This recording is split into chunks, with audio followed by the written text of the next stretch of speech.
ఈ వీడియోలో మనం భగవద్గీత అధ్యాయము 11 శ్లోకము 1ను పరిశీలిద్దాం. ఇది విశ్వరూప సందర్శన యోగం యొక్క ఆరంభం. గత అధ్యాయాలలో శ్రీకృష్ణుని దివ్యమైన ఉపదేశాలను విన్న తర్వాత అర్జునుని మనసులో ఉన్న సందేహాలు, దుఃఖం తొలగిపోయాయి. ఇప్పుడు అతని మానసిక స్థితి ఎలా ఉందో ఈ శ్లోకంలో వివరిస్తున్నాడు. మొదటగా ఈ పవిత్ర శ్లోకాన్ని భక్తితో విందాం.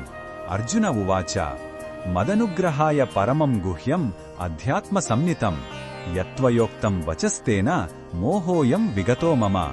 ఈ శ్లోకం అర్థమేమిటంటే అర్జునుడు శ్రీకృష్ణునితో ఇలా అంటున్నాడు: ఓ కృష్ణ, కేవలం నాపై దయతో, నా అనుగ్రహం కోరి నీవు ఆత్మకు సంబంధించిన అత్యంత రహస్యమైన జ్ఞానాన్ని నాకు ఉపదేశించావు.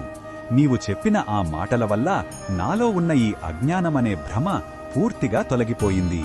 నా బంధువులు ఎవరు, నేను ఎవరు అనే మోహం నుండి నేను ఇప్పుడు బయటపడ్డాను. ఈ శ్లోకంలో ఉన్న భావం మనకు ఏమి చెప్తుందంటే ఇది కృతజ్ఞత, స్పష్టత మరియు ఉపశమనంతో నిండి ఉంది. గురువు యొక్క కారుణ్యంతో శిష్యుని అజ్ఞానం తొలగిపోయినప్పుడు కలిగే ఆనందాన్ని అర్జునుడు వ్యక్తపరుస్తున్నాడు.